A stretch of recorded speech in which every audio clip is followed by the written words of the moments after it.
Hello students, JCERT के DG school में आप सबों का स्वागत है। मैं राजीव रंजन इस वीडियो में प्रकाश पाठ में दिए गए अभ्यास प्रश्नों में से प्रश्न संख्या 18 से 29 तक के प्रश्नों का हल लेकर मैं आपके समक्ष उपस्थित हूं। तो आइए बारी बारी से इन प्रश्नों के हल को हम देखते हैं। सबसे पहले प्रश्न संख्या 18। इसमें प्रश्न है कि मानव नेत्र का चित्र बनाकर उसके विभिन्न भागों का नाम लिखें। हमें मानव नेत्र का चित्र बनाना है और उसके विभिन्न भागों का नाम लिखना है। तो बच्चों, ये हमने मानव नेत्र का चित्र बनाया है जैसा कि आपके पाठ्य पुस्तक में भी दिया गया है, और इसके कुछ भाग का नामांकन किया गया है। तो जैसा कि हम जानते हैं कि मानव नेत्र जो होता है वह लगभग गोलाकार होता है, और इसका सबसे बाहरी भाग जो होता है वह सफेद और कठोर होता है। इस बाहरी भाग में एक पारदर्शक भाग होता है जिसे हम कॉर्निया कहते हैं। बाहरी पारदर्शक भाग को हम कॉर्निया कहते हैं। अब कॉर्निया के ठीक पीछे हम चले जाएं तो गहरे रंग की मांसपेशी होती है, जैसा कि हम चित्र में देख रहे हैं। गहरे रंग की मांसपेशी होती है। इस मांसपेशी को आइरिस या परितारिका कहते हैं। अब इस परितारिका यानी आइरिस के बीच में एक छोटा सा द्वार होता है। इस द्वार को पुतली कहते हैं, और पुतली के ठीक पीछे लेंस होता है, और ये उत्तल लेंस होता है।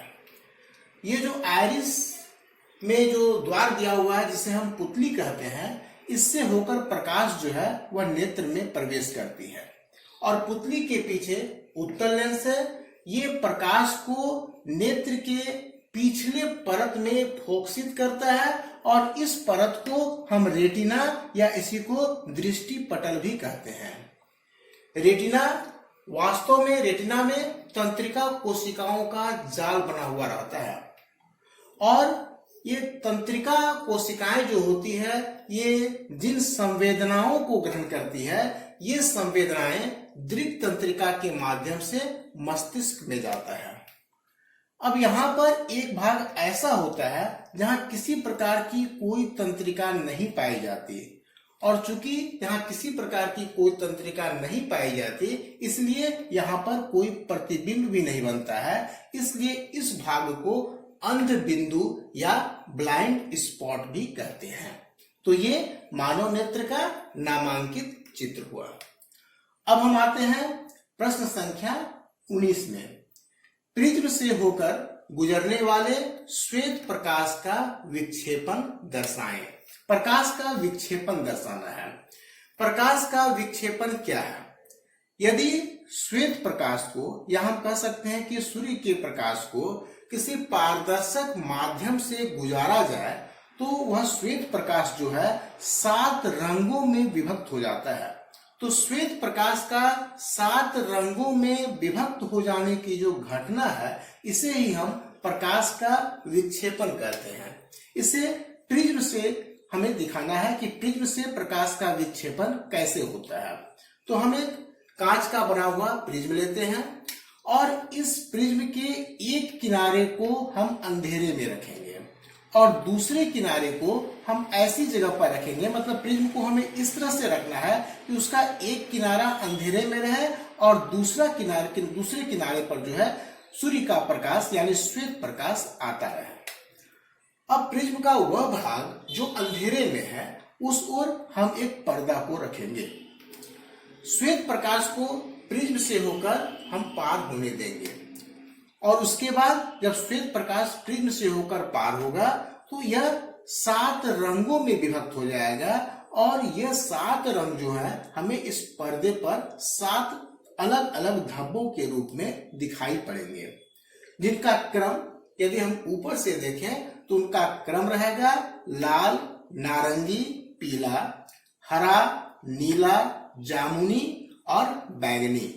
और यदि नीचे से देखें तो बैंगनी, वायोलेट, जामुनी, इंडिगो, नीला यानी ब्लू, हरा यानी ग्रीन, पीला यानी येलो, नारंगी यानी ऑरेंज और लाल यानी रेड। यानी श्वेत प्रकाश को जब हम प्रिज्म से होकर गुजारते हैं, जो कि एक पारदर्शक माध्यम है, तो यह श्वेत प्रकाश 7 रंगों में विभक्त हो जाता है, जिसे हम प्रकाश का विक्षेपण कहते हैं।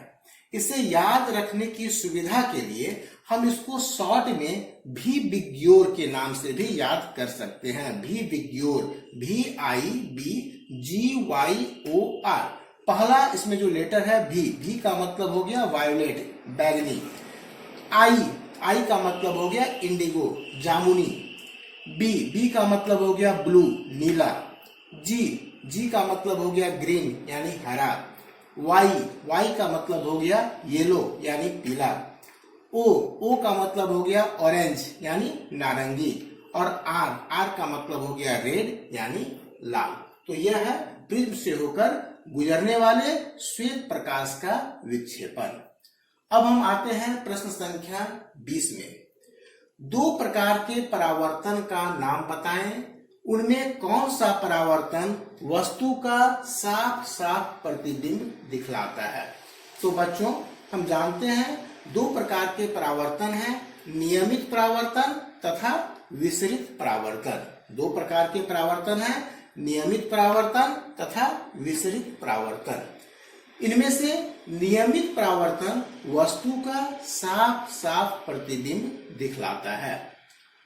अब है प्रश्न संख्या 21। अगर 2 समतल दर्पणों के बीच का कोण निम्नलिखित है तो प्रतिबिंब की संख्या बताएं।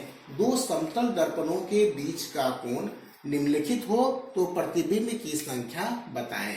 इसमें पहला है 0 डिग्री। यदि 2 समतल दर्पणों के बीच का कोण 0 डिग्री होगा तो प्रतिबिंब की संख्या होगी अनंत। इसी तरह से यदि 2 समतल दर्पणों के बीच का कोण 30 डिग्री होगा तो उनके बीच बनने वाले प्रतिबिंबों की संख्या होगी 11। और यदि 2 समतल दर्पणों के बीच का कोण 60 डिग्री होगा तो उनके बीच रखी वस्तु का प्रतिबिंबों की संख्या, वस्तु के प्रतिबिंबों की संख्या होगी 5। यदि 2 समतल दर्पणों के बीच का कोण 120 डिग्री होगा और उनके बीच किसी वस्तु को रखा गया है तो प्रतिबिंबों की संख्या होगी 2।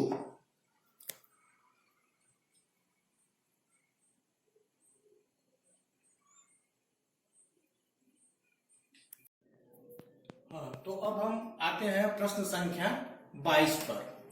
प्रश्न है, श्वेत प्रकाश 7 रंगों का मिश्रण है, इसे किस प्रकार दर्शा सकते हैं? तो इसका उत्तर है, श्वेत प्रकाश 7 रंगों का मिश्रण है। इसे दर्शाने के लिए कांच का एक प्रिज्म लेकर उसे एक मेज पर इस प्रकार रखते हैं कि प्रिज्म का एक किनारा अंधेरे की ओर हो तथा दूसरा किनारा इस प्रकार हो ताकि उस पर सूर्य का प्रकाश आता रहे।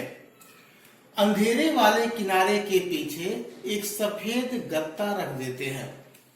हम देखते हैं कि सफेद गत्ते पर 7 अलग अलग रंगों के धब्बे बनते हैं जो श्वेत प्रकाश के 7 रंगों में विभक्त होने के कारण बनता है। यह दिखलाता है कि श्वेत प्रकाश 7 रंगों का मिश्रण है। प्रश्न था कि श्वेत प्रकाश 7 रंगों का मिश्रण है, इसे किस प्रकार दर्शा सकते हैं? इसका उत्तर है, श्वेत प्रकाश 7 रंगों का मिश्रण है। इसे दर्शाने के लिए कांच का एक प्रिज्म लेकर उसे एक मेज पर इस प्रकार रखते हैं कि प्रिज्म का एक किनारा अंधेरे की ओर हो तथा दूसरा किनारा इस प्रकार हो ताकि उस पर सूर्य का प्रकाश आता रहे। अंधेरे वाले किनारे के पीछे एक सफेद गत्ता रख देते हैं। हम देखते हैं कि सफेद गत्ते पर 7 अलग अलग रंगों के धब्बे बनते हैं जो श्वेत प्रकाश के 7 रंगों में विभक्त होने के कारण बनता है। यह दिखलाता है कि श्वेत प्रकाश 7 रंगों का मिश्रण है। अब हम आते हैं प्रश्न संख्या 23 में। प्रश्न है, मानव नेत्र में अंध बिंदु की व्याख्या करें। मतलब अंध बिंदु क्या है? इसका उत्तर है मानव नेत्र में दृक् तंत्रिकाओं तथा रेटिना की संधि को जहां कोई तंत्रिका कोशिका नहीं होने के कारण कोई प्रतिबिंब नहीं बनता है, अंध बिंदु कहते हैं। बच्चों, मानव नेत्र में दृक् तंत्रिका और रेटिना के बीच की जो संधि होती है वहां किसी प्रकार की कोई तंत्रिका कोशिका नहीं पाई जाती है, और चूंकि वहां किसी प्रकार की कोई तंत्रिका कोशिका नहीं पाई जाती है इसलिए वहां पर वस्तु का प्रतिबिंब भी नहीं बनता है। इसलिए इस बिंदु को यानी इस स्थान को जहां दृक् तंत्रिका और रेटिना की संधि होती है वहां पर कोई तंत्रिका कोशिका नहीं होती है, उस स्थान को हम मानव नेत्र का अंध बिंदु कहते हैं। अब है प्रश्न संख्या 24। मानव नेत्र के रेटिना पर कितने प्रकार की तंत्रिका कोशिकाएं होती है? तो मानव नेत्र के रेटिना पर 2 प्रकार की तंत्रिका कोशिकाएं होती है। ये है पहला शंक्वाकार कोशिकाएं जिन्हें शंकु भी कहते हैं, और दूसरा शलाका कोशिकाएं जिन्हें रॉड्स भी कहते हैं। अब है प्रश्न संख्या 25। पेरिस्कोप की संरचना का वर्णन करें।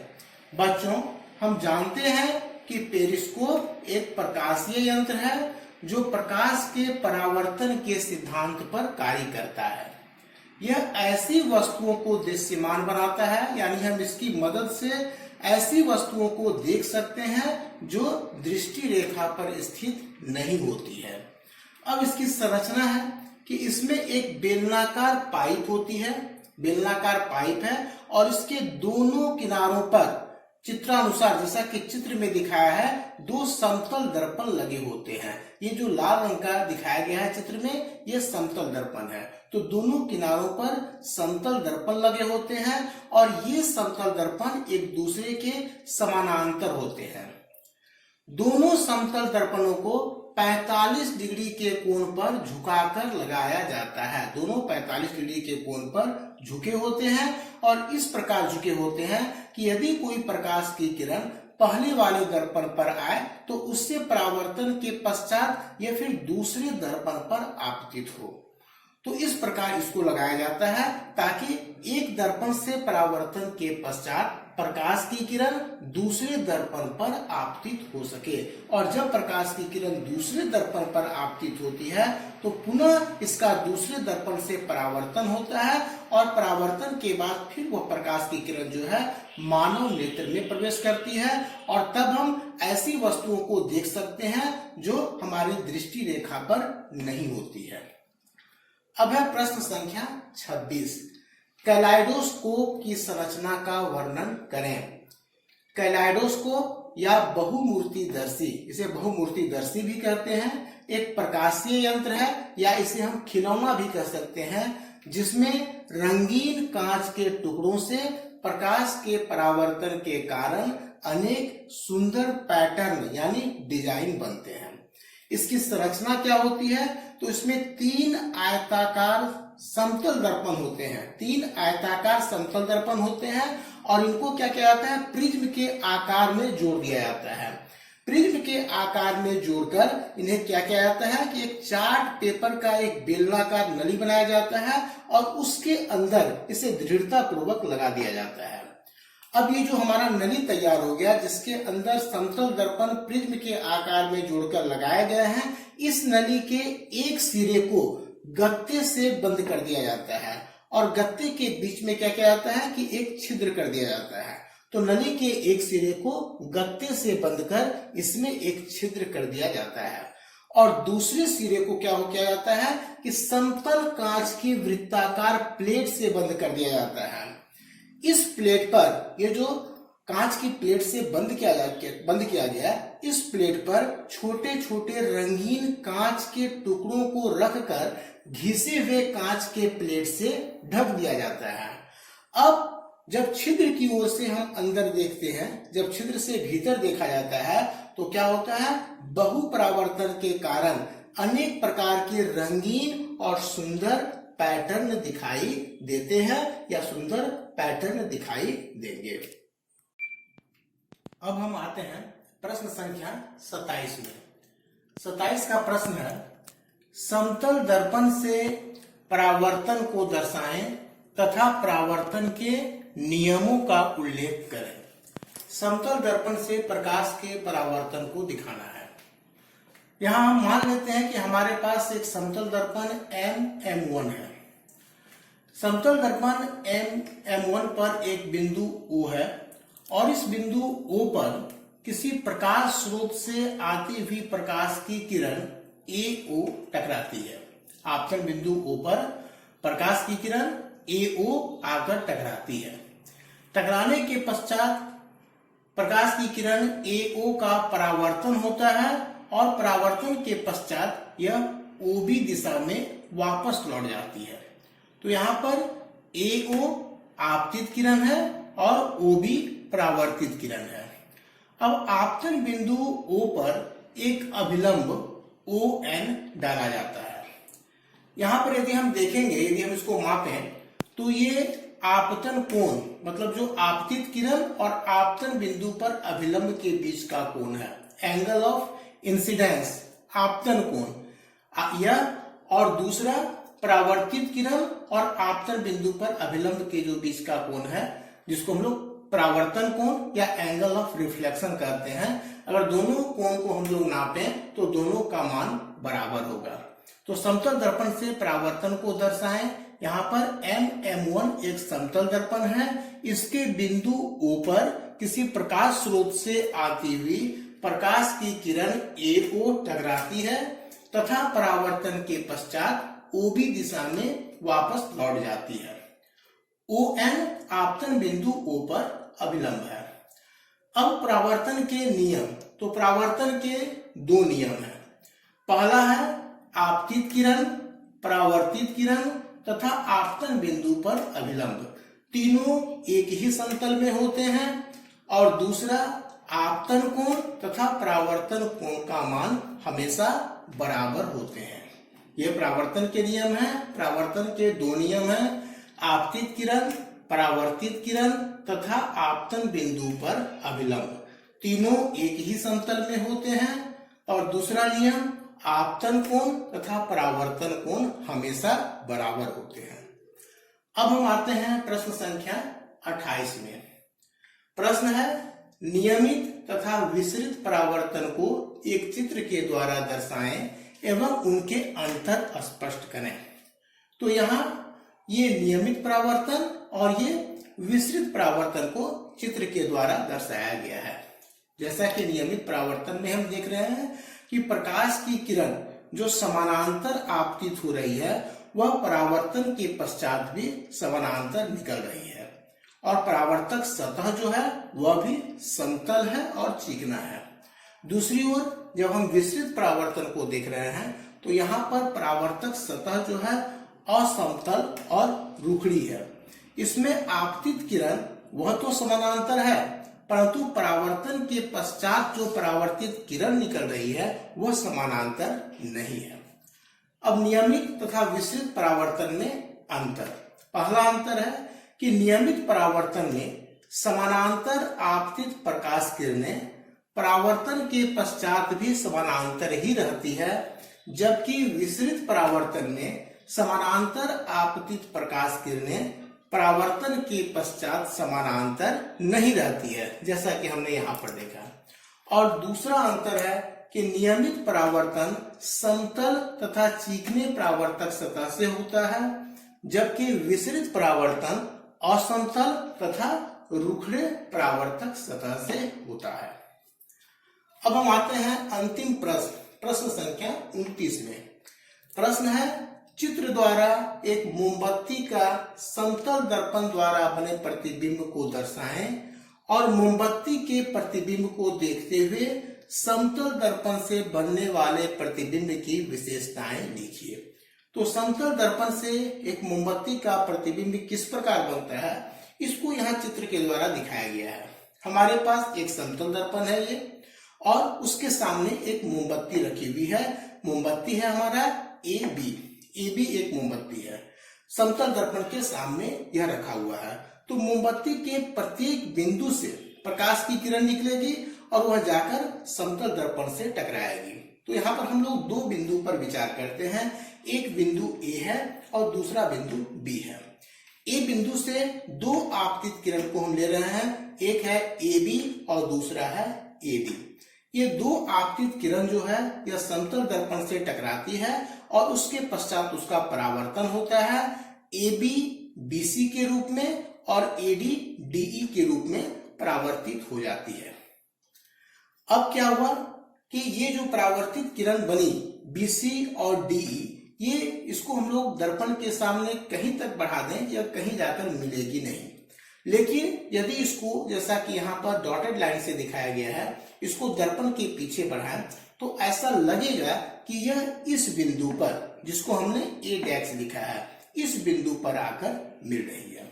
इसका मतलब है कि बिंदु ए का आभासी प्रतिबिंब ए डैश है।